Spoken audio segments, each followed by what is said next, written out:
So about 2 years ago, when instead of writing a High Holidays article for the LJS news magazine, Rabbi Alex and I interviewed each other. And one of the questions from that piece still makes me think.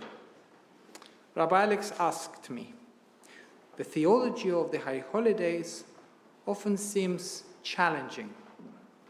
The judge who sits watching over us, inscribing us in the book of life, or not, pardoning us if we merit forgiveness.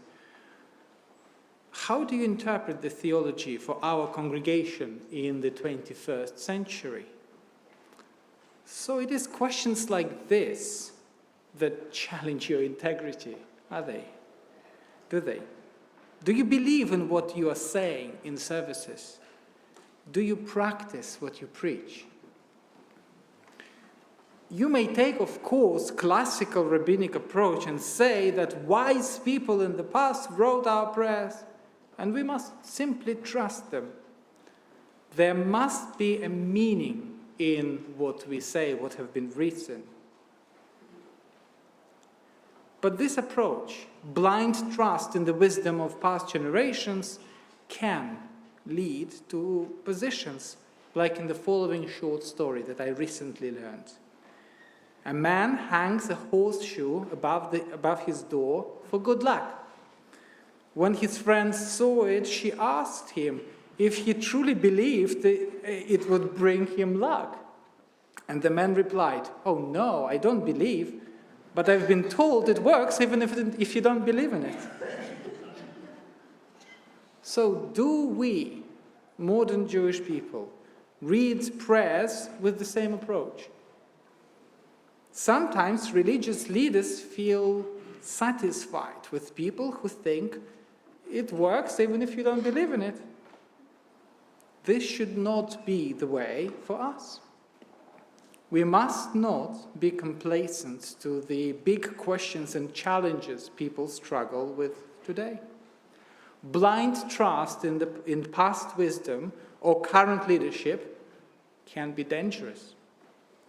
In the best case scenario, it can lead to disillusionment and disengagement. High Holidays have a very, very complicated theology. Yom Kippur is the most challenging festival for the person in the 21st century. בראש השנה יכתבון וביום כיפור ייחתמון. On Rosh Hashanah it is written, and on Yom Kippur it is sealed. So we are told that God has a book where your decree is written. You're being judged, and your fate is determined for the following year. So some people talk about two books, the good book and the bad book. On Rosh Hashanah, they are both opened, and your name is written in one of them, and you have 10 days until Yom Kippur to change the severity of the judgment. Taken literally, this idea is really hard to accept. You need to read it as poetry, as a metaphor, and then you might be able to reconcile with this prayer. But let us take a different approach, historical approach. The High Holidays liturgy was written very long time ago. In fact, the earliest Machzor, the High Holidays prayer book, that we know of is Machzor Vitri. This is the 11th century manuscript with many, if not the most, of prayers that we still read today. So on the one hand, there is a beauty and meaning in this timeless connection. Isn't it nice that generations of Jewish people have been reading prayers like Untane Tokef, Avinu Malkeinu, Zochreinu Lechaim, for at least 900 years, at least. But on the other hand, these texts were much more powerful and relevant for the 11th century than they are today. We live in a different world with different challenges and different issues. For example, in the 11th century, People lived in a time when kings ruled over all countries, and their power was unchecked and often unlimited. Therefore, the image of God, more powerful than any earthly human king, would be really meaningful to people. The 11th, 12th, and 13th century was the time of the Crusades and Inquisition, the time when Jewish people often were a target of violence and persecution. Therefore, the idea that such suffering was a part of a large God's plan was appealing to people and at least explained something. Even in the midst of all this horror, they still ended their prayer with hope. Utshuva, tefillah, tzedakah, ma'avirin et Torah gzera. Repentance, prayer, and charity can avert the evil of the decree. So today, when we read about a God who sits on a throne and writes people down in books, you might not relate to this metaphor. Today, when you read about an anthropomorphic God who sits on a throne and writes, you might think, why king and not a queen? Why king and not prime minister or president? And yet, those people who come to the synagogue once a year choose this day to come. The day with ancient metaphors that require history lesson to be understood. Well, and I think possibly this is why some people come only once a year.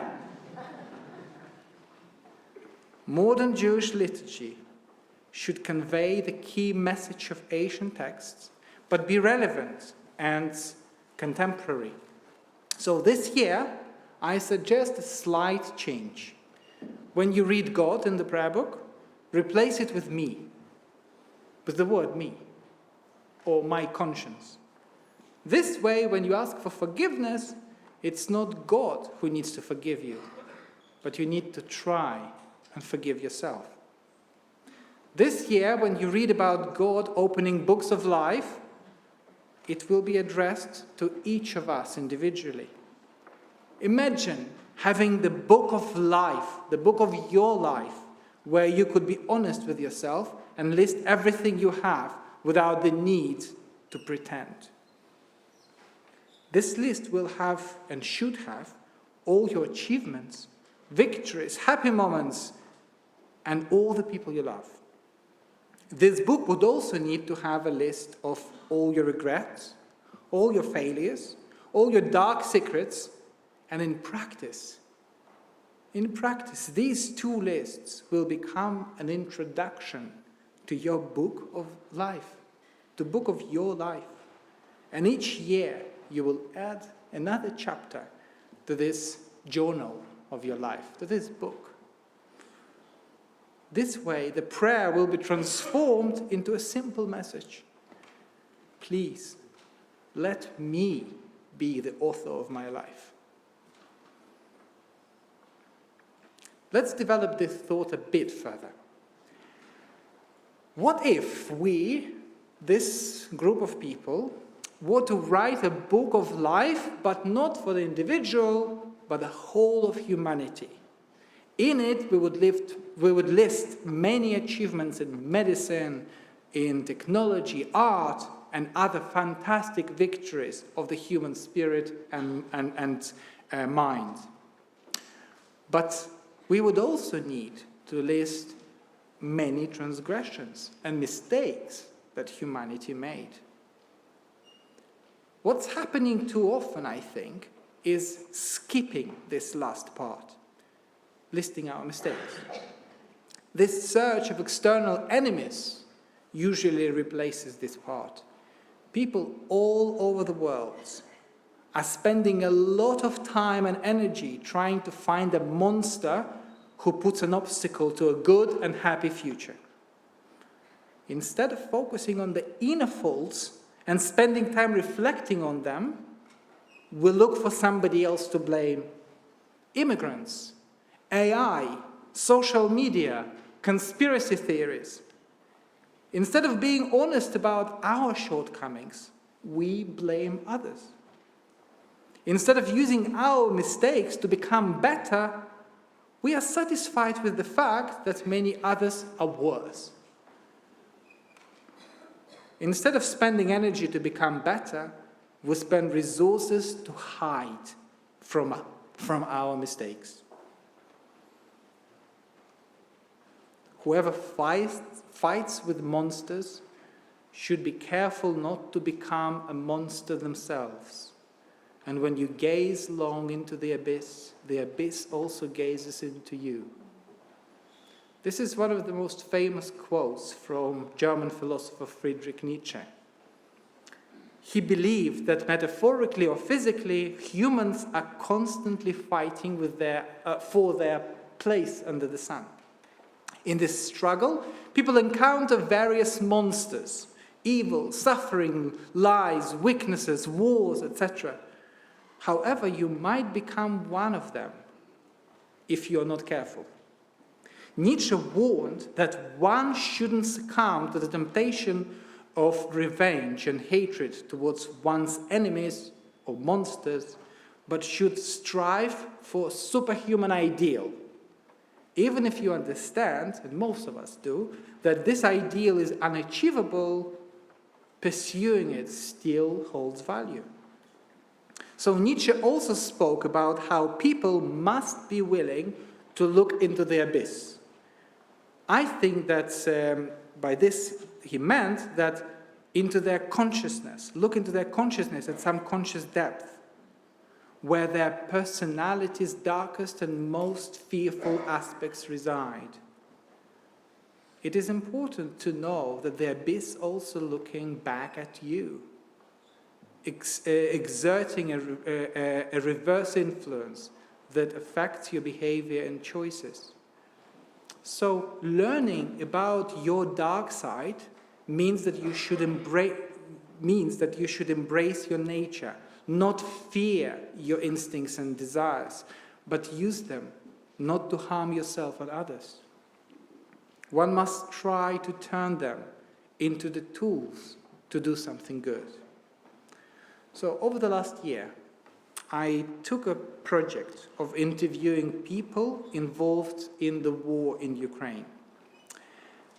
Soldiers, religious leaders, refugees, politicians, teachers.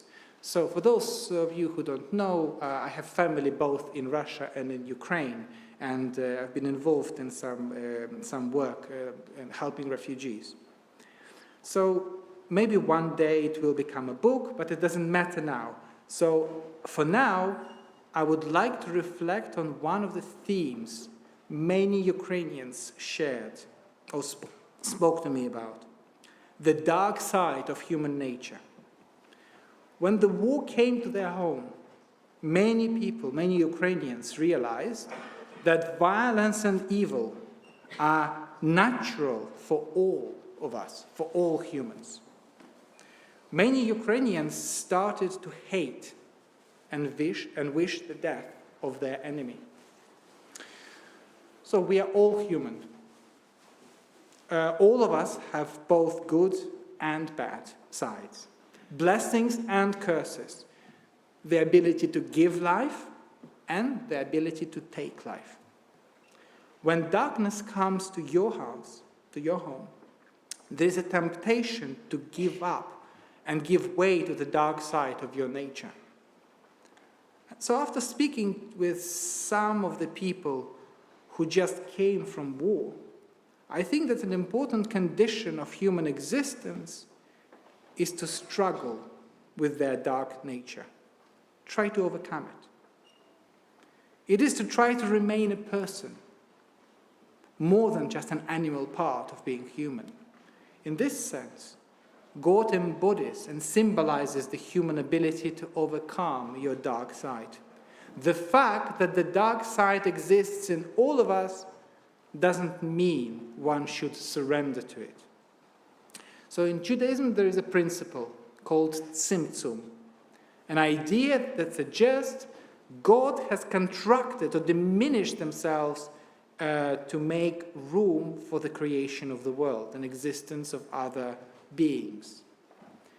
This idea is mentioned, in fact, in early Midrash, Shemot Rabbah, but it states that when God descended to dwell in the newly built tabernacle, so the tabernacle is small. How can God fit into this box? So the answer is yes, God contracted himself to fit in the space the size of 1 cubit. So, and it's much later in medieval Kabbalistic text, this idea was developed further. According to Kabbalah, God actively limited God's infinity to allow for the existence of the world and human free will.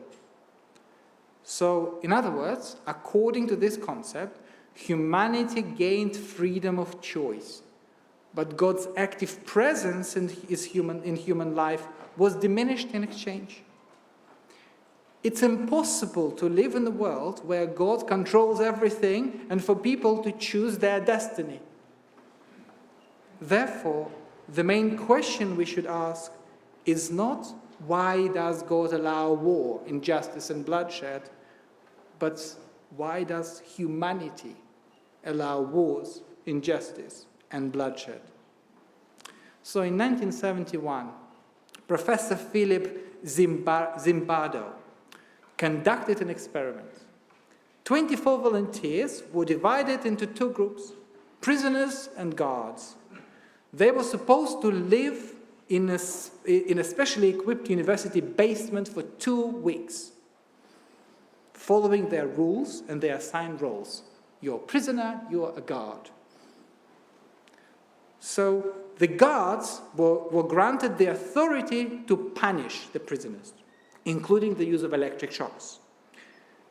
Remember, they're all volunteers. But the experiment was terminated after 6 days due to the increased violence and psychological pressure that guards directed to prisoners. This experiment has a very important message, I think. Any person can change under the influence of social circumstances. Anybody can lose empathy for the suffering of others, becoming cruel and forgetting compassion. So the question is, does it mean that evil resides within each of us? Does it imply that any person can potentially become wrongdoer, a criminal? Well, most likely yes. However, it doesn't mean that anyone is destined to commit something horrendous. On the contrary, acknowledging and recognizing one's capacity for evil is the best way to keep it under control. One of my interviews was with Ukrainian-born Rabbi Miriam Klimova. Miriam was born in Ukraine and lived in Russia, studied in Poland, and currently she is a rabbi of a Russian-speaking community in Haifa. This community today has both Russian and Ukrainian immigrants who recently arrived. So I asked her, how do you see your role as a rabbi and the role of religion during this war? So she shared this story of her visit to Lviv in February 2023, exactly 1 year since the war began. She said, so I had the opportunity to conduct a memorial ceremony at a kindergarten for both Jewish and non-Jewish Ukrainian children. And after the ceremony, one of the educators, one of the teachers, came up to me. She started crying and approached me with a sense of shame. She said she was a Christian and that recently she had gone to her church and prayed to hasten the destruction, the death of all the enemies. Afterwards, she felt ashamed about it and needed some guidance. How do you respond to this? Miriam asked. How do you respond to someone who lived through this daily, whose kindergarten was closed because displaced Ukrainians lived there? What do you say to someone who taught children to run to the basement during bombings? So Rabbi Klimova told the teacher this story, the story of Beruria, the wife of Rabbi Meir. So this story goes. There were hooligans in Rabbi Meir's neighborhood who caused him a great deal of anguish. Rabbi Meir prayed for God to have mercy on them and that they should die. Rabbi Meir's wife, Beruria, said to him, "What are you thinking? On what basis do you pray for the death of these hooligans? Do you really base yourself on the verse, as it is written in the book of Psalms, 'Let sin cease from the land'? Do you really interpret it to mean that the world would be better if the wicked were destroyed? See, it is written, look, it is written, is it written the sinners should cease? No, it is written, let sins cease. One should pray for an end of their transgressions, not for the demise of the transgressors themselves." All this woman truly wanted was the end of daily horror. She was relieved to hear that not all enemies had to die for the war to end. So at the end, Rabbi Klimova said, "Our goal is to try to hear every person, understand, and stand in solidarity with their pain. Religion is one of very few things in this world with this power. To show people more than one perspective, that, I believe, is our task and the role of religion." So today we live in a society that creates lists and book of enemies, of someone or something to blame for our own problems, challenges, struggles. But the list we truly need to make is not the list of excuses and external enemies. Instead, we must try and look inside and write the book of our life. Yes, it should have our achievements, victories, happy moments, people we love. But we shouldn't stop there. The book must have a list of our regrets, failures, and all our dark secrets. This list must be honest, and we must take this task seriously. Otherwise, we will keep finding excuses and keep doing what we don't believe in, and think that it will work even if we don't believe in it. May this Day of Atonement become the beginning of the next chapter of your books of lives. May this chapter be honest, sincere, and meaningful. May this chapter be full of hope, full of life, dreams, visions. May our failures become an inspiration for us to become better and to make this world a better place. Gmar Chatima Tova. Have a meaningful day and a very, very good year.